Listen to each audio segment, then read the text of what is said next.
అయితే ఈ జ్ఞాన్పీఠ్ అవార్డు దీంట్లో మనకు తెలుగులో ఫస్ట్ మనకు విశ్వనాథ్ సత్యనారాయణ గారికి వచ్చింది. ఎప్పుడు అదే అంటే మనకు 1971లో వచ్చింది ఫస్ట్. ఆ తర్వాత శ్రీనారాయణ రెడ్డి గారికి 1988. అంటే దాదాపు 16 సంవత్సరాల వరకు మనకు తెలుగులో మళ్ళీ రాలేదు. అయితే ఏ అవార్డు కానీ జనరల్గా అంటే మనకి ఒక భాషలో ఒకటి వచ్చింది అంటే ఒక అవార్డు తెలుగు భాషలో ఒక జ్ఞానపీఠ ఇచ్చిందంటే మళ్ళీ తెలుగు భాషలో రావాలంటే మళ్ళీ 3 ఏళ్ళు పడుతుంది, మినిమం 3 ఏళ్ళు. సో అందుకని చెప్పి అయితే మనకెంత పట్టిందంటే 16 ఏళ్ళు పట్టింది. ఆ తర్వాత 2012లో రావురి భద్వాజ గారికి వచ్చింది పాకోటరాలు అనే నవలకి. అది ఎప్పుడు వచ్చిందంటే మనకు 24 ఏళ్ళకి. సెకండ్ వచ్చిన తర్వాత 24 ఏళ్ళకి. అంటే అఫీషియల్గా 3 ఏళ్ళకి రావాల్సిన అవార్డ్స్ మనకి 20 ఏళ్ళు, 25 ఏళ్ళు, 24 ఏళ్ళు పడుతుంది. అంటే దీనివల్ల మనకు తెలుగులో సాహిత్యం లేదా మరి లేకపోతే అది ఎలిజిబిలిటీ లేదా అనేది అది ఒక క్వశ్చన్ అనుకోండి. దాని గురించి డిస్కషన్ ఇక్కడ కాదు. తర్వాత ఏంటంటే సంస్కృతంలో ఒక అవార్డు కూడా వచ్చింది జగద్గురు రామభద్రాచార్య వారికి. సో హిందీలో టోటల్ 12 వచ్చినాయి. అంటే మనం ఈరోజు ఇది చేయాల్సిన అంటే ఈ మీటింగ్ మనం ఎందుకు పెట్టుకున్నాము, మన యువతకి ఏం చెప్పవలసినాము, లేకపోతే మన కొత్త రైటర్స్ ఏం చెప్పుకుంటున్నాము అని అంటే సింపుల్ సిటీలో కూడా ఒక అవార్డు రావచ్చు అనేది ఈరోజు మనం పొద్దు నుంచి మాట్లాడుకుని అందరం అర్థం చేస్తుంది. ఒక సింపుల్ రైటింగ్లో కూడా మనకు జ్ఞానపీఠ లెవెల్కు పోవచ్చు అనేది. సో అట్లా అట్లీస్ట్ ఆయన రచనల నుంచి మనం ప్రభావితమై మరికొంతమంది కూడా రచనలు రావాలి. సో మనది జ్ఞానపీఠ అనే ఉద్దేశం ఆ లోపల పోతే కనీసం మనకు కేంద్ర సాహిత్య అకాడమీ అవార్డు వరకు పోయినా కూడా ఇట్లాంటి సభలు పెట్టుకుంటే దాని యొక్క సత్ఫలితం అని అనుకుంటున్నాను. సో ఆ పరంపరలో చేస్తున్న ఈ సమావేశము ఆటా తరపున చేస్తున్న ఈ సమావేశానికి ఒక ఫలితం అయితే ఉండాలి అని అనుకుంటున్నాము. ఇప్పుడు కాకపోయినా కొంచెం స్లోగా అయినా కూడా. సో ఇప్పుడు మనం సెకండ్ సెషన్ స్టార్ట్ చేసుకుందాము. ఈ సెషన్లో మనకి రూప్ కుమార్ డబ్బీకర్ గారు మాట్లాడతారు. ఒక నిమిషం. దానిలో రాధికా సూరి గారు పరిచయం చేస్తారు. సభకు తిరిగి స్వాగతం అండి. రెండవ సెషన్ ప్రారంభించాల్సిన వెల్లంకొండ సంపత్ గారు రాలేదండి. సో ఇప్పుడు ఈ రెండవ సెషన్ రూప్ కుమార్ డబ్బీకర్ గారిని ఆహ్వానిస్తున్నామండి. వారు కవి, కథకులు, వ్యాసకర్త, అనువాదకులు. వీరు జియాలజీలో డాక్టరేట్ చేసి జియాలజికల్ సర్వే ఆఫ్ ఇండియాలో వివిధ హోదాలలో కొనసాగారు. కర్నూలు జిల్లా జొన్నగిరిలో బంగారు నిక్షేపాలు కనుగొన్నందుకు భారత ప్రభుత్వంచే 2000 సంవత్సరంలో జాతీయ ఖనిజ పురస్కారం అందుకున్నారు. కొంతకాలం పునాస త్రైమాసిక పత్రిక సంపాదకులుగాను, ప్రస్తుతం పాలపిట్ట మ్యాగజైన్ అసోసియేట్ ఎడిటర్గా వ్యవహరిస్తున్నారు. సాహిత్యంపై చిన్ననాడే ఆసక్తి కలిగిన వీరు సంపెంగ లోలకం హైకు సంపుటితో మొదలుపెట్టి స్వప్న శబ్దం, హైకు సారస్వతం, ఫ్లోరోసిస్ దీర్ఘ కవిత, అయినా ప్రయాణం మొదలైన సంపుటాలు వెలువరించారు. గోల్కొండ చరిత్ర, రేపెక్కడికి వెళ్తావు, చంద్రభాగ అనే 3 అనువాద గ్రంథాలు వెలువరించారు. ఈ మధ్యనే భానుమతి నవల రాశారు. ఈ సాహితీమూర్తి పొట్టి శ్రీరాములు తెలుగు విశ్వవిద్యాలయం వారి కీర్తి పురస్కారం, పీచర సునీతారావు ఫౌండేషన్ వారి పురస్కారం, తెలంగాణ సారస్వత పరిషత్ వారి వరిష్ఠ పురస్కారాలు అందుకున్నారు. తెలంగాణ రచయితల సంఘం జంట నగరాల శాఖలో చురుగ్గా పాల్గొంటూ తమ అమూల్యమైన సలహాలు ఇస్తూ కొత్త కళలను ప్రోత్సహిస్తూ ఉంటారు. సరే అండి. మన దగ్గర ఇక్కడ శ్రీలక్ష్మిరెడ్డి గారు ఉన్నారండి. వాళ్ళు పలు అవార్డ్స్ అంటే సామాజిక సేవలో చాలా అవార్డ్స్ వచ్చాయి. రామకృష్ణ మఠం అవార్డు కూడా వచ్చింది. ఒకే ఒక నిమిషంలో వాళ్ళు మనతో ఒక చిన్న విషయం పంచుకుంటా ఉన్నారు. తొందర రావాలి మేడం.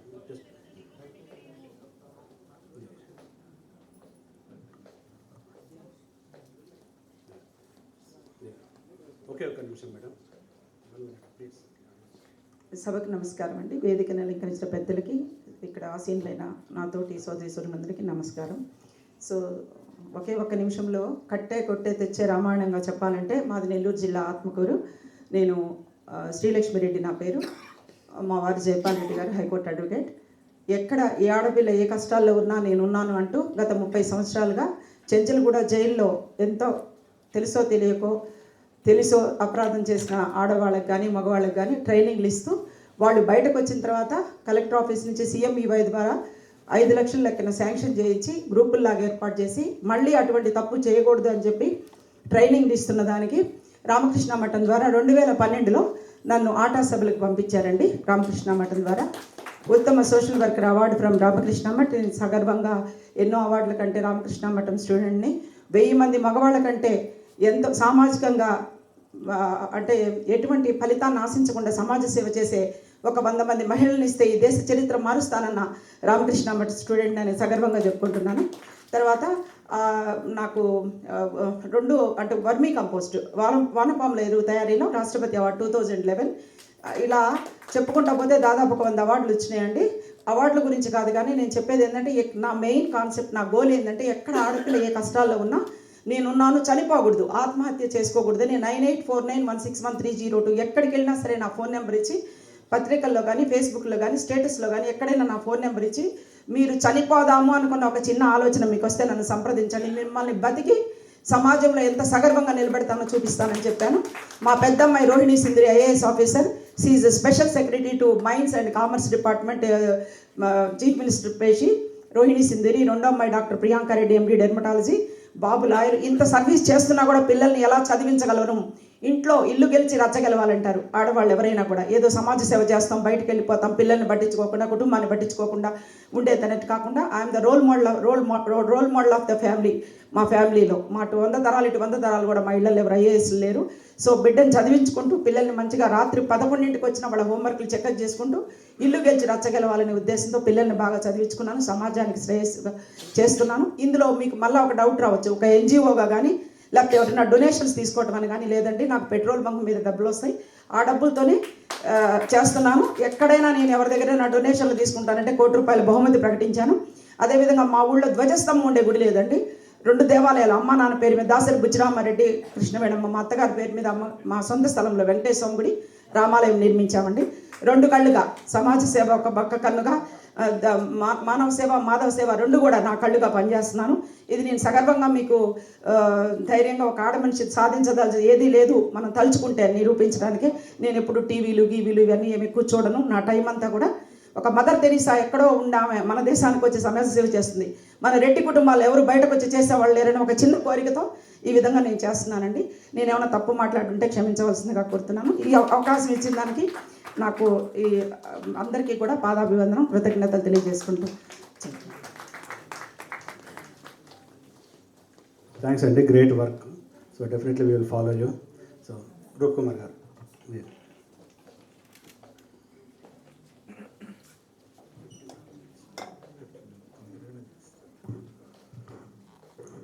సభలో ఆసీనులైనటువంటి సాహితీ పెద్దలు, సాహితీ మిత్రులు, సాహితీ అభిమానులు అందరికీ నమస్కారం. ఉదయం మొదటి సెషన్లో వినోద్ కుమార్ శుక్లా గారి వ్యక్తిత్వం, రచనల గురించి మాట్లాడారు. ఇప్పుడు నేను అవన్నీ చెప్పకుండా నేరుగా కవిత్వంలోకి వెళ్తాను. వెళ్ళడానికంటే ముందు ఒక వాక్యం చెప్పాలనుకుంటున్నాను. వినోద్ కుమార్ శుక్లా గారి అభిప్రాయం ఏమిటంటే, స్థానికత లేకుండా సార్వజనీనం కాలేము అంటాడు ఒకనొక సందర్భంలో. అట్లా స్థానికతను ఆలంబనగా చేసుకున్నటువంటి వ్యక్తి సామాజిక జీవితంలో ఒక విశిష్టమైనటువంటి లక్షణం.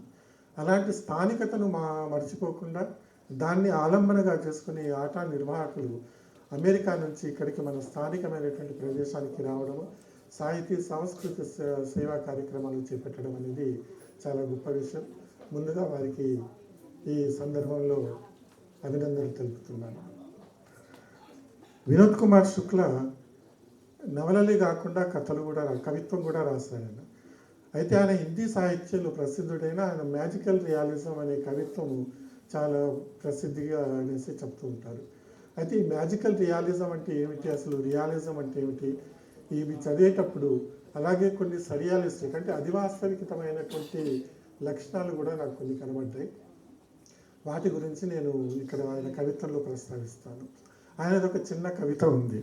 ఆ కవిత ఏమిటంటే, ఏక్ ఫకీర్ నే మేరే జిస్మ్ కో ఛూకర్ బోలా, ఏక్ ఫకీర్ నే మేరే జిస్మ్ కో ఛూకర్ బోలా, అజీబ్ లాష్ హై సాన్స్ భీ లేతా హై. అంటే ఒక ఫకీర్ నా దేహాన్ని తాకి ఇలా అన్నాడు, చాలా విచిత్రమైనటువంటి శవం ఇది, శ్వాస కూడా తీసుకుంటుంది అంటాడు. అయితే ఇదొక ప్రతీక. ఇవి ఉదయం మాట్లాడుకున్నదంతా కూడా ప్రతీకలుగా కూడా చెప్పుకున్నారు. కానీ ఇక్కడ ఏమిటి అంటే ఒక మ్యాజికల్ రియాలిజం, ఒక శవాన్ని తాకడం అనేది వాస్తవికత, ఒక రియాలిటీ. కానీ శవం శ్వాస తీసుకోవడం అనేది ఒక ఒక మాంత్రికత అనమాట. అయితే ఇందులో ఏమున్నది అంటే ఆయన మాంత్రికత కవిత యొక్క గొప్పదంలో చెప్పడం కన్నా ఒక సమాజం పట్ల ఉన్నటువంటి నిరసన భావం ఏదైతే ఉందో, అధిక్షేపణ ఏదైతే ఉందో అతను ఈ చిన్న కవిత ద్వారా చెప్పదలుచుకున్నాడు. అది ఏమిటి అంటే ఈ సమాజం ఎలా ఉన్నది అంటే శ్వాస తీసుకుంటున్నటువంటి శవంలాగా ఉన్నది, అది నిర్వీర్యమై ఎందుకు పనికి రాకుండా ఉన్నది అనేది చెప్పడం. ఇంట్లో కూడా మనం చెప్తూ ఉంటాం, 10 సార్లు పిలిస్తే జవాబు ఇవ్వకపోతే ఏందా సత్యన స్వామిలాగా బడున్నారు అంటారు. అది ఇక్కడ ఆయన ఒక సమాజాన్ని తన దృష్టిలోకి తీసుకొని ఆ దృక్కోణంతో చెప్పినటువంటి ఈ చిన్న కవిత అన్నమాట. అలాగే ఇంకొక కవిత ఉదయం ప్రసన్న గారు చదివారు. ఆ కవిత ఏంటంటే హిందీలో నేను చదువుతాను, తర్వాత తెలుగులో చెప్తాను.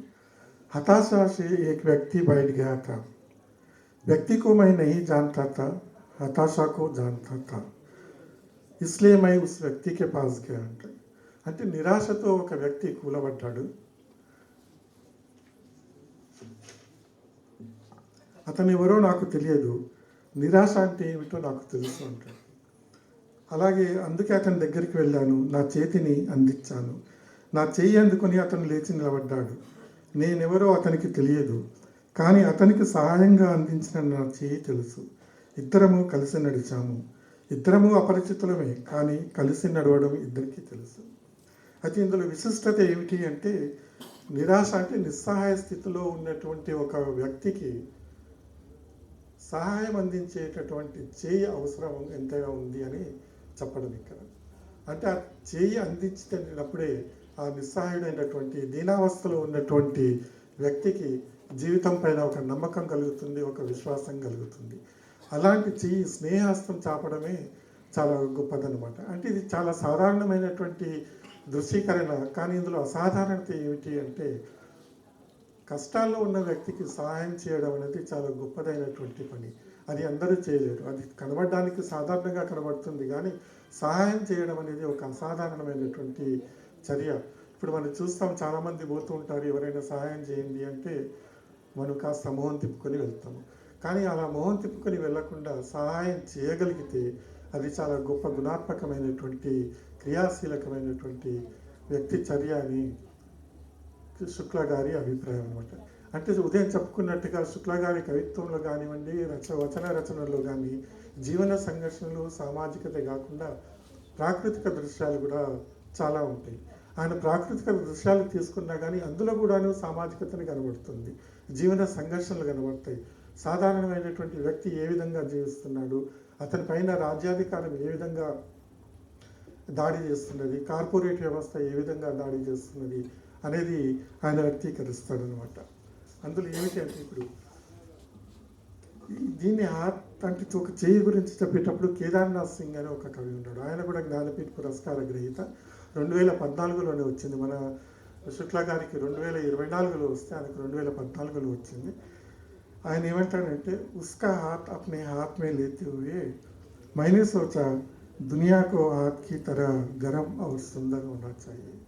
అంటే చెయ్యి ఎలా ఉండాలి అంటే చెయ్యి అందించినప్పుడు అది ఒక వెచ్చని స్పర్శతో సుందరంగా ఉండాలి అంటాడు. సుందరము అంటే మనకు బాహ్య ప్రపంచంలో బాహ్యంగా కనబడేటటువంటి సౌందర్యం కాదు, అది మనసులో ఉన్నటువంటి సౌందర్యం.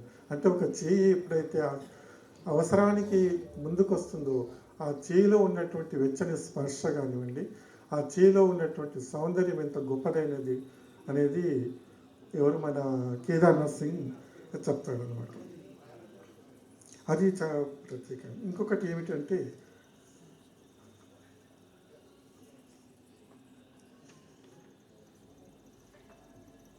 ఎవరైతే ఎప్పుడు నా ఇంటికి రాలేరో వారిని కలవడానికి నేనే వారి దగ్గరికి వెళ్తాను. ఉప్పొంగి ప్రవహించే నది నా ఇంటికి రాలేదు కనుక నది లాంటి మనుషులను కలవడానికి నదీ తీరానికి వెళ్తాను అంటాడు. అయితే ఇక్కడ మనము అర్థం చేసుకునేది ఏమిటంటే నది లాంటి మనుషులను కలవడానికి నదీ తీరానికి వెళ్తాను అని అంటాడు. అంటే నదీ తీరానికి వెళ్ళినంత మాత్రాన నది లాంటి మనుషులు మనకు కలుస్తారా అంటే శుక్ల గారి అభిప్రాయం అది కాదు. నది వైపుకి వెళ్ళేసి నదీ తీరంలో కూర్చొని నది లాంటి మనుషులను కలవడం అనేది కాదు. ఇప్పుడు మనం ఇక్కడ కూర్చున్నాము, ఆట వేదిక కానివ్వండి, తెలుగు యూనివర్సిటీ వేదిక కానివ్వండి, సాహితీ వేదిక, ఈ వేదికను మనం ఒక నదిగా ప్రతీకగా తీసుకుంటే ఈ నది దగ్గరికి వస్తే మనం ఎవరిని కలుసుకుంటాము? కవులు, రచయితలను కలుసుకుంటాము. నది యొక్క గుణాత్మకమైనటువంటి చర్య ఏమిటి అంటే నది ఎప్పుడు కూడాను ముందు వైపుకు ప్రయాణిస్తూ ఉంటుంది. దాని దృష్టి అంతా కూడాను ముందుకు వెళ్ళడం ఉంటుంది. అది ఎలాంటి సమస్యలు, ఎలాంటి అవరోధాలు, అడ్డంకులు వచ్చినా కానీ వెళ్తుంది. అది వెళ్ళడం అంటే కేవలం ప్రయాణం చేయడమే కాదు, అది అడవికి ప్రాణం పోస్తుంది, అడవిని సృష్టిస్తుంది, పంట పొలాలను ప్రాణం పోస్తుంది, మనిషి నాగరికతను పెంచుతుంది. అలాగే తాగే నీరు కానివ్వండి, సాగునీరు కానివ్వండి, ఇవన్నీ కూడా నది ఇస్తుంది అనమాట. కనుక నది లాంటి మనుషులు అంటే ఎవరు అంటే రైతులు, పంట పొలాల్లో పనిచేసే వాళ్ళు కానివ్వండి, కష్టపడి పనిచేసే కూలీలు కానివ్వండి, వాళ్ళ అడ్డాల దగ్గరికి వెళ్ళడం అనమాట. వాళ్ళ పంట పొలాల దగ్గరికి, వాళ్ళ కళ్ళాల దగ్గరికి వెళ్ళి వాళ్ళని పలకరించడము అనేది నది తీరానికి వెళ్ళడం. అది ఇది ముఖ్యమైనటువంటి అంతరార్థం. అంటే బాహ్య ప్రపంచాన్ని చూస్తూ కూడా తన యొక్క అంతర్ప్రపంచాన్ని బహిర్గతం చేయడం, దృశ్యీకరించడం అనేది మన శుక్ల కవిత్వంలో చూడొచ్చు.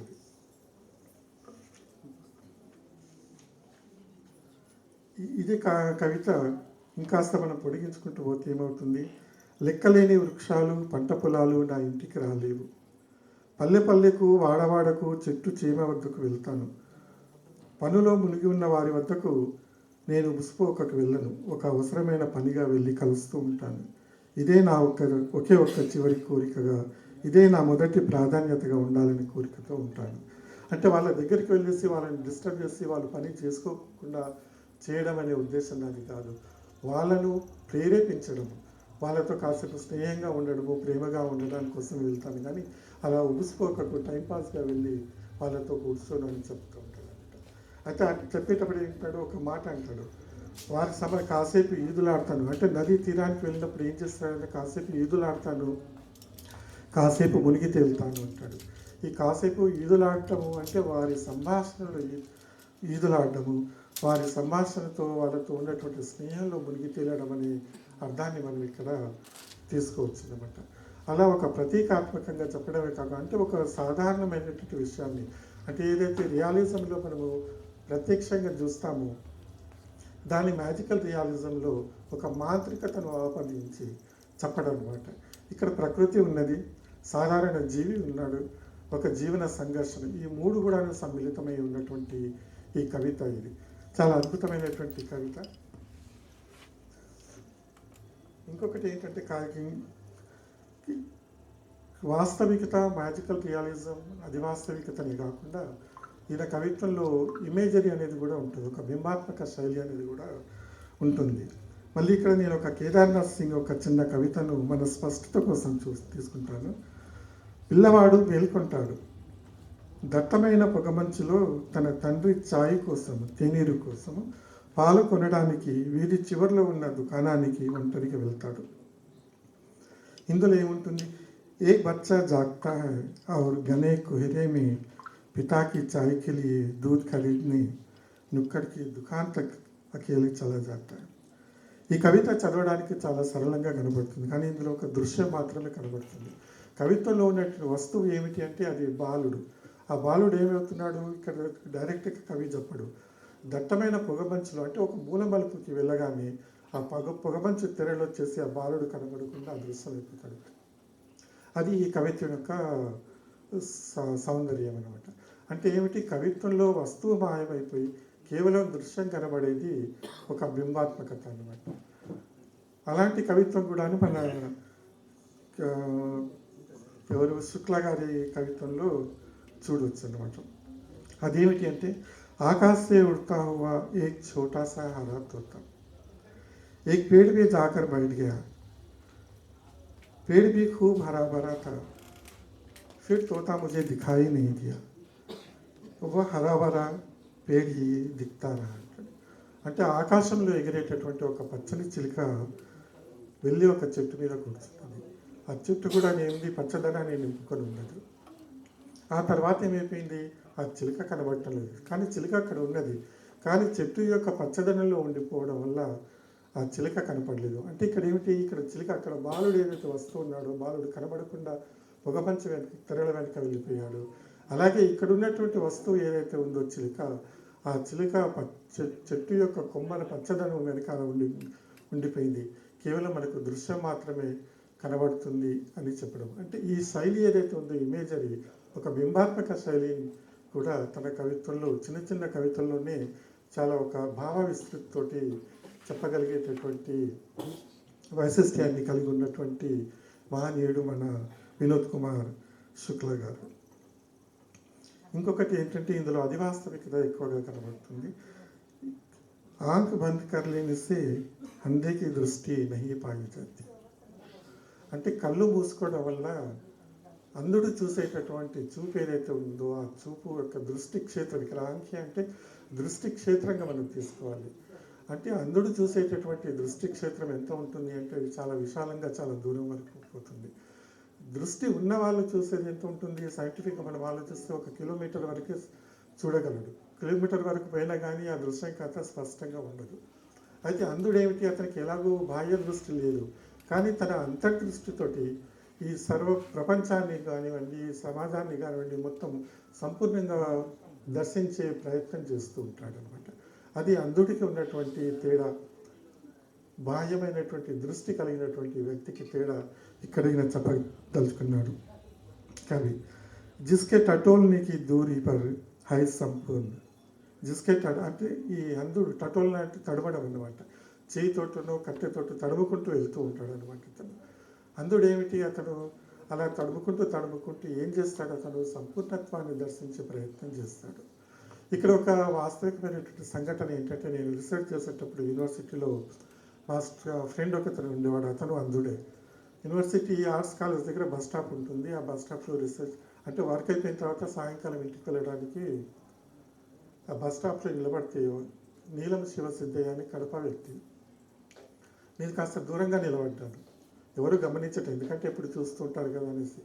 కానీ ఆ అంధుడు అంటే ఎవరైతే మా ఫ్రెండ్ ఉన్నాడో, చూపు లేనటువంటి వ్యక్తి, రూప్ కుమార్ ఎప్పుడు వచ్చావు ఇక్కడికి అని అడిగాడు. నాకు చాలా ఆశ్చర్యం వేసింది. అంటే ఇంతమంది చూడలేదు కానీ నువ్వు ఎలా చూడగలిగావు, ఎట్లా తెలుసు నీకు నేను ఇక్కడికి వచ్చింది అని అడిగాను. అడిగితే నీ అడుగుల సప్పుడు విన్నాను అంటాడు.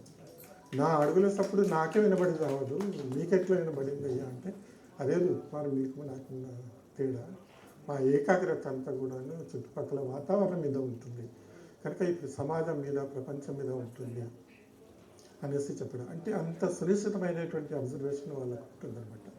అందుడైనా కానీ అతను హిమాలయన్ జియాలజీ ఆఫ్ ఇండియా అని ఒక ఇన్స్టిట్యూట్ ఉంది ఢిల్లీలో, ముస్సోరీలో, అక్కడ సైంటిస్ట్గా చేశాడు. ఇప్పుడు ఉన్నాడా లేదా తెలియదు, అతను చాలా రోజులు అయిపోయింది. అట్లా అందేకి తరహా దేకినా నెయ్యి పేడికి ఛాయ అనే వ్యవస్థ సడక్కే కినారే. అంటే చెట్టు నీడలో బిజీగా ఉంటాడు. అంటే ఎట్లా ఉంటాడు బిజీగా, కుర్చీలు అల్లుకుంటూ ఉంటాడు అనమాట.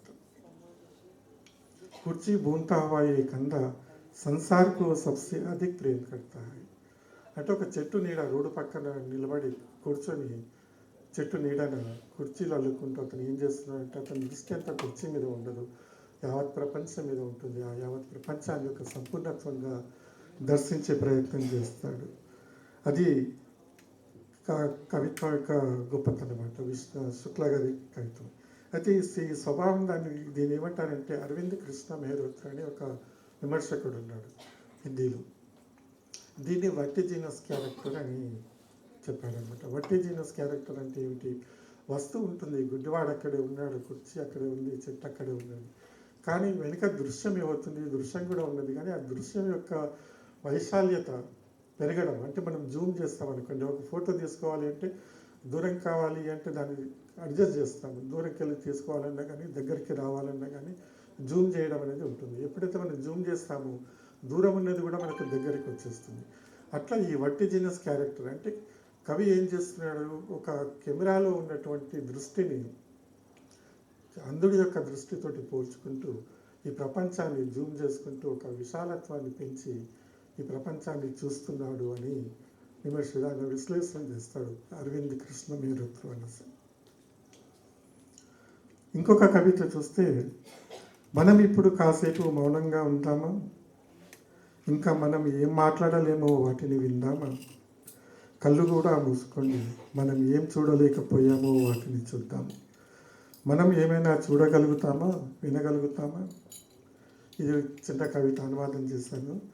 हम अब कुछ देर चुप रहे और सुने हम क्या नहीं कहते, आंखें भी बंद कर ले और देखे हम क्या नहीं देखते, क्या हम कुछ देखें और कुछ सुन सकेंगे.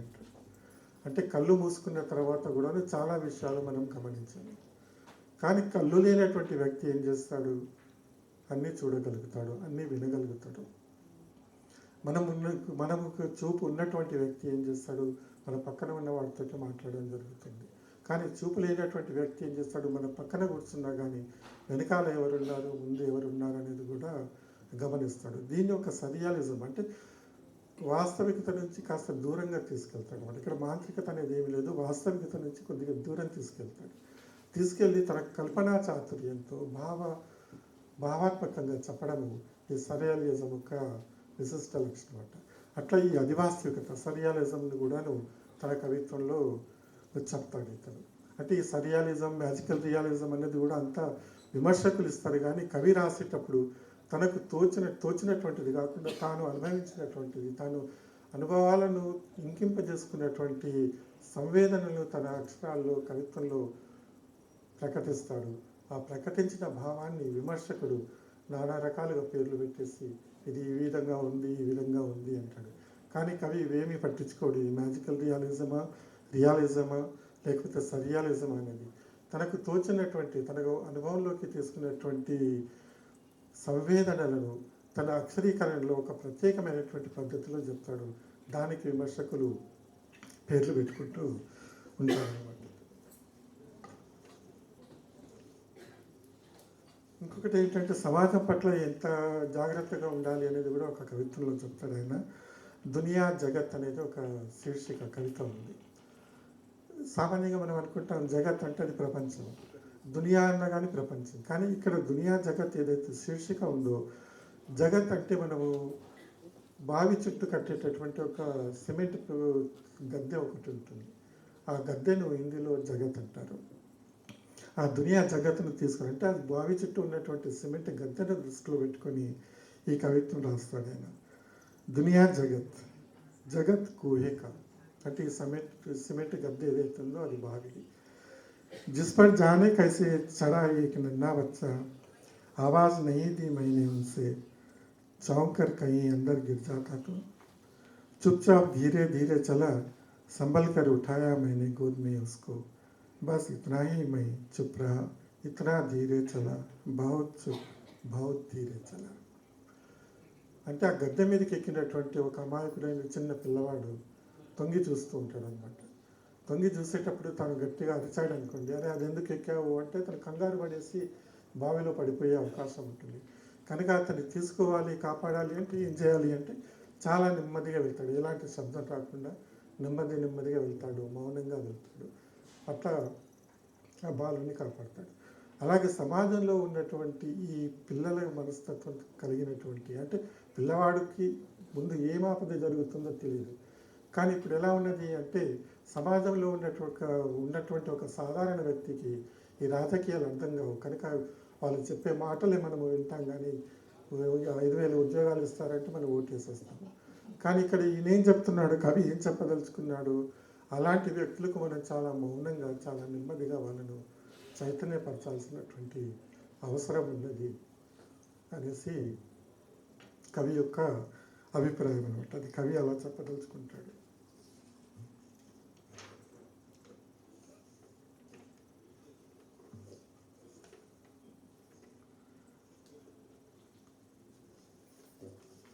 ఒక సెకండ్ సార్.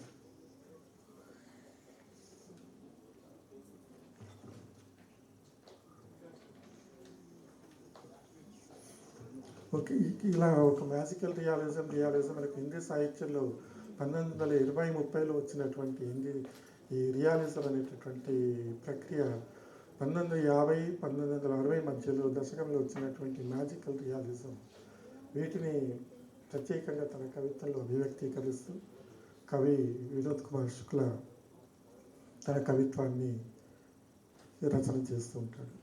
ఆయన రోజుకి 12-13 గంటలు పని చేస్తూ ఉంటాడు. ఆయన కొన్ని అంటే ఇంత రాసినా ఇంత ఉన్నది, చాలా విషయాలు నా దగ్గర ఉన్నాయి. కానీ వీటన్నిటి గురించి రాయాలి, రాసిపోయాలి అంటే అది నా వల్ల కావటం లేదు అంటాడు. ఏదైనా రాయాలి, నేను ఏదైనా మాట్లాడాలి అంటే నా అక్షరమే మాట్లాడుతుంది, కానీ నేను మాట్లాడాను. ఈ సోషల్ మీడియా అంటే నాకు అంతగా ఇష్టం ఉండదు, అది నా సాధన కాదు అంటాడు. అలాంటి వినోద్ కుమార్ శుక్లా గారికి జ్ఞానపీఠ్ అవార్డు వచ్చిన సందర్భంలో వారికి అభినందనలు తెలుపుతూ ఆయన్ను పరిచయం చేసేటటువంటి అవకాశం కలిగించినటువంటి ఆట నిర్వాహకులకు అభినందనలు, ధన్యవాదాలు కూడా తెలుపుతున్నాను. Thank you sir. Thank you Roop Kumar sir. చాలా మంచి విశ్లేషణ చేశారు. అంటే మీరు లాస్ట్ చెప్పిన వర్డ్స్ అంటే అయితే వినోద్ కుమార్ శుక్లా గారికి నా కవిత్వమే నేను మాట్లాడిన మాటలు అంటారు, అసలు మాట్లాడదు. అయితే మీకు ఒక ఇంపార్టెంట్ విషయం షేర్ చేయాలి ఈరోజు. వినోద్ కుమార్ శుక్లా గారు ఈరోజు మనకి ఎందుకు రాలేదు అంటే ఆయన ఇప్పుడు ప్రస్తుతానికి ఐసీయూలో ఉన్నారు. చాలా అంటే లంగ్స్ ఇన్ఫెక్షన్ అట్లా వచ్చి ఈజ్ 88 ఇయర్స్ ఓల్డ్. మనకు అది ఇప్పుడు మన సేమ్ రూప్ కుమార్ గారు చెప్పినట్టే మనం కూడా అడిగాం, సార్ మీరు ఒకసారి ఒక చిన్న వీడియోనైనా చేసేయండి, మీరు ఒక ఆడియోనైనా చేసేయండి కనీసం అని అంటే ఆయనకు అది ఇట్లాంటి ఇష్టం ఉండదు. ఆయనకు ప్రమోట్ చేసుకోవడం అస్సలు ఇష్టం ఉండదు. కాకపోతే అన్ఫార్చునేట్లీ గత 2-3 రోజులుగా ఆయన అంటే అప్పటి నుంచి చాలా సిక్లో ఉన్నాడు, నిన్నటి నుంచి ఐసీయూలో ఉన్నాడు. సో మనమందరము ఈ ఆట తరపున, ఈ స్టేజ్ తరపున త్వరగా కోలుకోవాలని ప్రార్థిద్దాం ఖచ్చితంగా. సో అయితే ఇంకొక డాక్టర్ గణేష్ రామ్ అనివేది అని చెప్పేసి మన మంచి రైటరు, హిందీలో కూడా చాలా ట్రాన్స్లేషన్ చేశారు, తెలుగులో ఉన్నారు. ఆయన ఈరోజు రావాల్సింది, కాకపోతే కొంచెం వెరీ ఇంపార్టెంట్ ఏదో వర్క్ వల్ల రాలేకపోతున్నాడు. కాకపోతే ఆయన మనసంతా ఇక్కడే ఉంది. అసలు నాకు నిన్న నుంచి ఎన్నిసార్లు మీ ఈ ఆట సభ వాయిదా వేస్తే బాగుండు, నేను ఇంకొకసారి ఆయన ఖచ్చితంగా వస్తుంటే కదా అని చెప్పేసి నాకు ఎన్నోసార్లు అసలు ఎంత మిస్ అవుతుండో ఆయన చెప్పాడు. చివరికి ఆయన ఏం చేశాడంటే ఆయన చాలా అనువాదాలు కూడా చేశారు. వినోద్ కుమార్ శుక్లా గారి కవిత్వం కూడా అనువాదం చేశాడు, చేసి ఒక చిన్న కవిత పంపించాడు. అదొకసారి ఆయన తరపున మనం గుర్తు చేసుకుంటే ఒక చిన్న కవిత వినిపిస్తాను ఇప్పుడు. ఇది కబీ కే బాద్ అభి అనే ఒక పోయిటరీ, దాన్ని తెలుగు చేశాడు ఆయన. కబీ కే బాద్ అభి. కంకులు పాలు పోసుకోగానే, కంకులు పాలు పోసుకోగానే అంటే ఇక్కడ కంకులు బక్కినప్పుడు అందులోంచి ఒత్తితే మనకు పాలు వస్తాయి. అసలు ఇది ఈ అంశం అసలు ఆ అంశాన్ని పట్టుకోవడమే చాలా అంటే మన పాలు అంటే గేదె పాలు, ఆవు పాలు అవన్నీ అంటుంటాం, కానీ ఆ కంకులలో పాలు వస్తాయనే దాని మీద ఒక సబ్జెక్ట్ చేసి ఆయన ఈరోజు రాయడం అనేది ఒక డిఫరెంట్ సబ్జెక్ట్. అది కంకులు పాలు పోసుకోగానే వరి పరిమళం దిశలా వ్యాపించింది. మల్లలో నీరు ఇంకా పూర్తిగా తీసేయలేదు. అంటే చాలా మంది తెలిసే ఉంటుంది, మల్లి అంటే వడి అంటారు కదా, అట్లా అంటారు. వాటికి పహారా కాస్తున్నాయా అన్నట్టు చిన్ని చేప పిల్లలు కుదుళ్ళ దగ్గర అటు ఇటు తిరుగాడుతున్నాయి. మల్లలో రైతు కూలి అడుగు దిగబడిన చోట అతడి పాడ్ద ముద్ర గుంటబడింది.